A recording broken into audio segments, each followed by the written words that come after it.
Hello दोस्तों, स्वागत है आपका आपके अपने YouTube चैनल जीके मैम में। मैं रेणु धामी फिर से हाजिर हूँ एक नई वीडियो के साथ। दोस्तों, आज का टॉपिक है उत्तराखंड के प्रमुख व्यक्तियों के बारे में। ज़्यादा टाइम वेस्ट ना करते हुए बढ़ते हैं प्रश्नों की तरफ। पहला क्वेश्चन है, उत्तराखंड के पहले स्वतंत्रता सेनानी कौन थे? ए हरगोविंद पंत, बी बैरिस्टर मुकुंदीलाल, सी कालू मेहरा, डी हर्षदेव औली। तो इसका जो राइट आंसर है दोस्तों वो ऑप्शन नंबर सी है, कालू मेहरा। कालू मेहरा की बात करें तो कालू मेहरा जी का जो जन्म हुआ था वो 1831 में चंपावत जिले के लोहाघाट के समीप थुआ मेहरा गांव में हुआ था और इन्होंने युवा अवस्था में ही अंग्रेजों के खिलाफ जंग छेड़ दी थी और 1857 की क्रांति में भाग लेकर इन्होंने एक गुप्त संगठन क्रांतिवीर बनाया। बढ़ते हैं अगले प्रश्न की तरफ। अगला प्रश्न है, उत्तराखंड में किसे हिमालय पुत्र के नाम से जाना जाता है? ए पंडित गोविंद बल्लभ पंत, बी भवानी सिंह रावत, सी कालू मेहरा, डी इनमें से कोई नहीं। तो इसका जो राइट आंसर है वो ऑप्शन नंबर ए है, पंडित गोविंद बल्लभ पंत।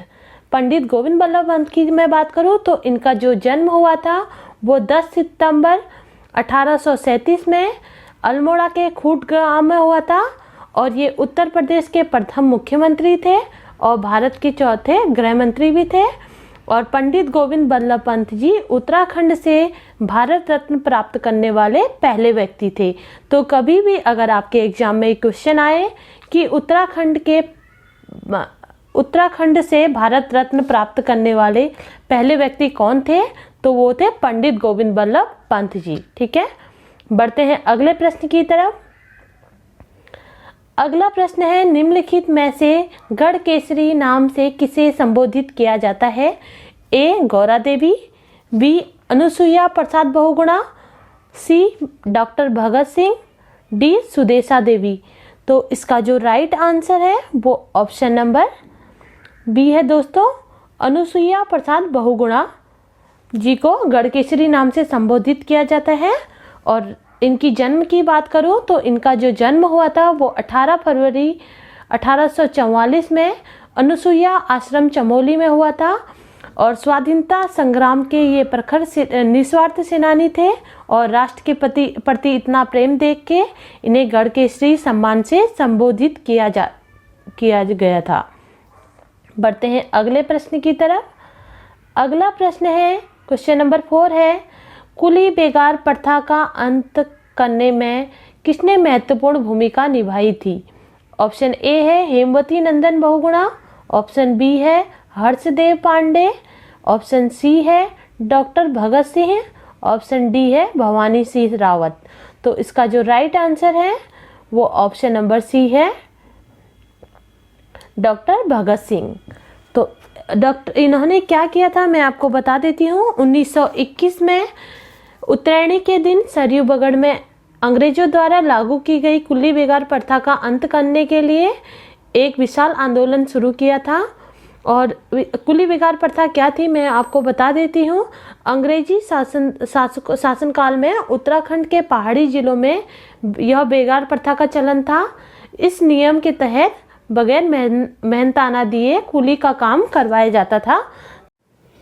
क्वेश्चन नंबर 5 है, देहरादून में टिहरी राज्य प्रजामंडल की स्थापना किसने की थी? Option A Shridev Suman, B Hargovind Pant, C Gaura Devi, D इनमें से कोई नहीं।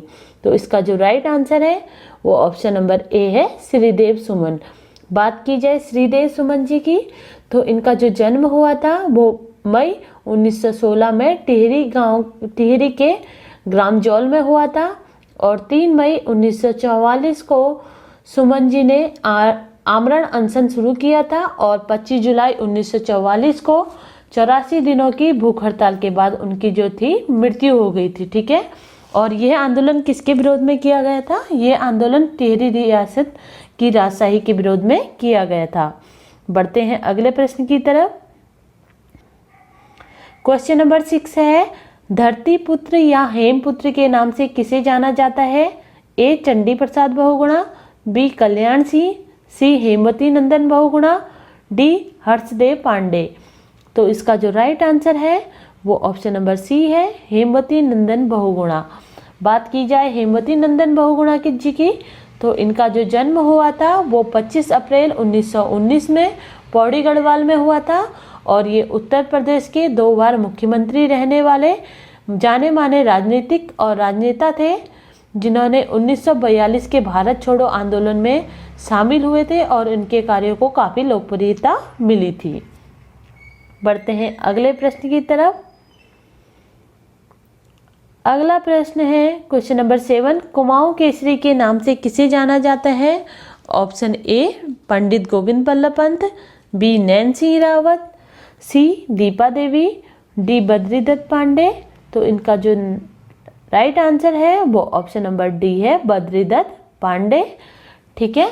1921 में उत्तरायणी मेले के दिन सरयू बगड़ में अंग्रेजों द्वारा लागू की गई कुल्ली बेगार प्रथा का इन्होंने अंत किया था और कुल्ली बेगार प्रथा में बनाए गए जो रजिस्टर था उन कागजातों को इन्होंने सारी चीज़ों को फाड़ दिया था।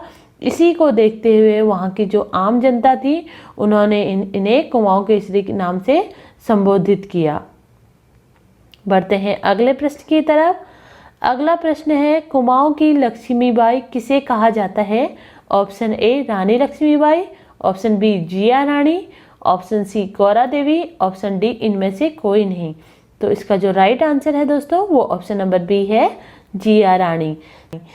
जिया रानी जो थी उत्तराखंड राज्य की विख्यात रानियों में से एक थी और जिया देवी को मौला देवी के नाम से भी जाना जाता है और ये कतुरी राजवंश के राजा प्रीतम पाल से इनकी शादी हुई थी और ये प्रीतम पाल जी की दूसरी पत्नी थी। ठीक है। बढ़ते हैं अगले प्रश्न की तरफ। क्वेश्चन नंबर 9 है, उत्तराखंड का गांधी किसे कहा जाता है? ए इंद्रमणि बड़ौनी, बी शिवराज प्रसाद डबराल, सी नैन सिंह रावत, डी श्रीधर किमोठी। तो इसका जो राइट आंसर है वो ऑप्शन नंबर ए है, इंद्रमणि बड़ौनी को उत्तराखंड का गांधी कहा जाता है। बात की जाए इनके जन्म की तो 14 दिसंबर 1935 को टिहरी रियासत के अकोली ग्राम में इनका जन्म हुआ था और इन्हें पहले से ही पहाड़ों से काफ़ी लगाव था और ये काफ़ी जगह घूमते रहते थे और अपने सरल स्वभाव के कारण उन्हें उत्तराखंड का गांधी भी कहा जाता है। क्वेश्चन नंबर 10 है, कुमाऊं का चाणक्य किसे कहा जाता है? ए हर्षदेव औली और बी है आपका हर्षदेव पांडे, सी है आपका मोहन सिंह उनियाल, डी है आपका देवकी नंदन पांडे। तो इसका जो राइट आंसर है वो ऑप्शन नंबर बी है, हर्षदेव पांडे। ठीक है।